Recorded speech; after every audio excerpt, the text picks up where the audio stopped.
Hi, I'm Prajna, and this is my channel. And I have made a promise to try to give a little video every week. So I almost missed it, but here we are on Friday. And if you're listening and like this channel, please subscribe, comment, like, share, do whatever you like. And if you don't, that's fine too. So today I want to speak to you about transformation and comfort. I was listening to a woman give a commencement speech at Smith College, which is the college that my oldest daughter goes to. She will graduate this year. So I was just reviewing what they did last year to see how I might support her and celebrate her well. Because, attending university and completing something and really committing yourself to completing and contributing something is a big task. And it's not to be taken lightly, especially in my family, because she is my one very able, capable child.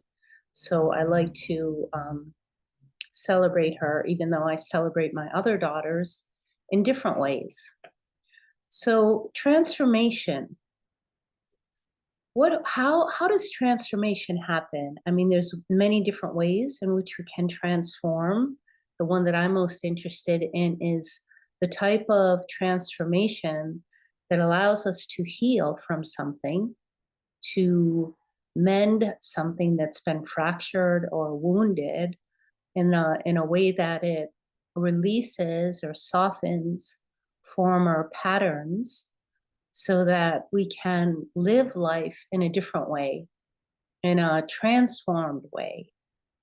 So in my experience, I think that what is really important is our commitment, our commitment to change, not our commitment to change those things that we cannot change, but to really allow to come into view the things that are within our control, that we do have sovereignty or authority or choice about.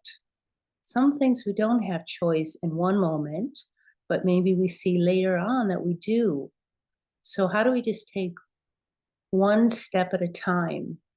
And part of this commitment is allowing ourselves to make mistakes, to be messy, to know that whenever we're trying to do something new or unfamiliar, that there's not always going to be ease in that it will present challenge and that we may muck it up.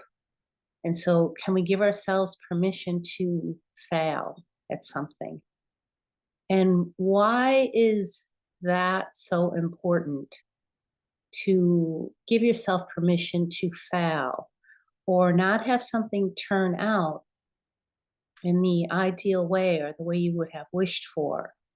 So right in there, we're grokking a little bit of humility, that we're not perfect, that we have our humanness, but in our failings and our mistakes, that's where the most learning can take place. Like if we're able to kind of really stay with something and learn from it, we may see that it didn't actually go wrong, that something needed to unfold in that particular way that may have appeared like a mistake because there was something incredibly valued within that we needed to learn from. And so there's discomfort in that. I can really relate to this at so many different times, and I think that most of the discomfort, at least for myself, comes up in relationships. Say you've made a choice about a relationship, and then you find out some things about the other person or the relationship and boundaries, or we just start to, as you get to know somebody, we start to see more. And I was listening recently to narcissism, and narcissistic people, it's really a common topic right now, and it's not something I know enough about, but can often appear and be very kind of charismatic and win you over with their attention, with their charisma, with their gifts and their grace, because they're usually really good at something. And sometimes it's pretending to be somebody that they're not, and it's not always conscious. But as we continue to move along in a relationship, we may see that it isn't serving us in the way that we would like to. In this particular podcast that I was listening to, they're kind of really questioning this idea of giving somebody the benefit of the doubt, and how we can dismiss something over and over again by this kind of idea of the benefit of the doubt. Well, I'm definitely one who has done that over and over again because I like to really see the goodness in people. And sometimes, though, it's not appropriate to give the benefit of the doubt. It's to um, recognize that trust is something that is earned, that boundaries are valid, and certain things about who we are to another person are off limit, and that we get to choose.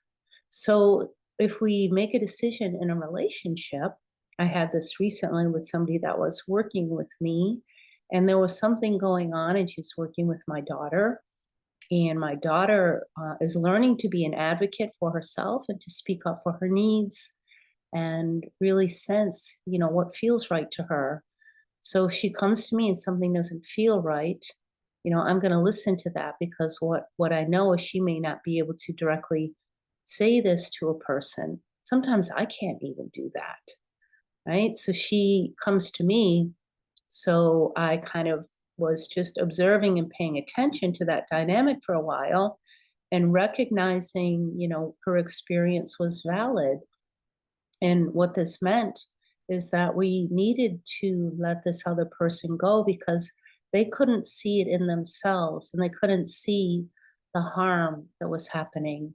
I'm not saying this person is narcissistic, but when there is narcissistic behavior, always somebody is being harmed.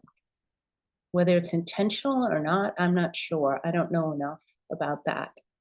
But a harming was happening, so we needed to discontinue this relationship. So, of course, there was a great discomfort in that, because in other parts of the relationship, I could see this really beautiful person who also had their own wounding and maybe hadn't exercised the resources yet to resolve those issues, to attend to that, so that then in other relationships, these things don't necessarily have to show up, or they do, and you check it and you keep learning and you keep learning.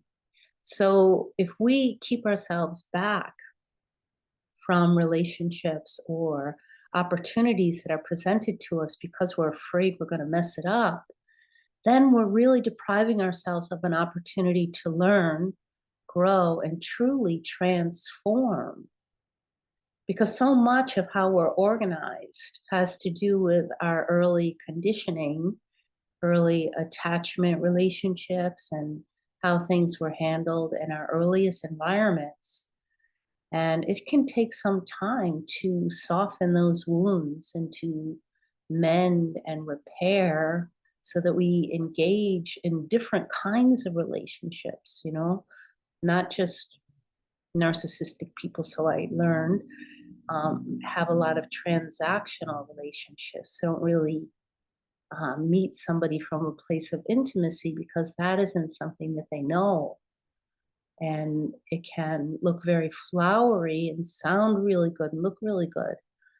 But other stuff is going on there that can be very harmful. So I don't know how long I've been talking here, but maybe it's enough. Why don't we take a breath together and see what is it like, maybe even right now there's something that you want to make a deep, soulful commitment to, whether it be in relationship to yourself or relationship to somebody else, or a commitment to togetherness, to how together we are stronger because we're all learning what it takes to be human, to grow and evolve and transform in our humanness. our divinity is already here. Yeah, that soulfulness, that enliven, that aliveness that we all feel when we kind of let ourselves soften into a sense of rightness, the rightness of who we are, and we belong to ourselves.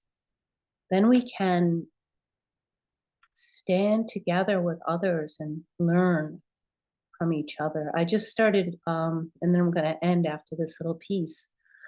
But I just started a what I call the Salty Crone Facebook group because I'm wanting to foster a space of shared leadership for not aging women, because age doesn't matter, but saging. This is exactly what we've been speaking about, is saging, and saging is to transform, and to remember that transformation and comfort do not live on the same street. They might not even be in the same neighborhood, but there is a place where both can kind of operate on us and bring us more deeply rooted in our wholeness, in our capacity to be a friend to ourselves and to each other. So I hope this is helpful to you. It's my little spiel for today. And I am Prajna O'Hara. This is my channel. If you like it, subscribe and share. And I'll see you again next week. Your comments are always good too, because it might give me some ideas of what you'd like to speak about. Ciao for now.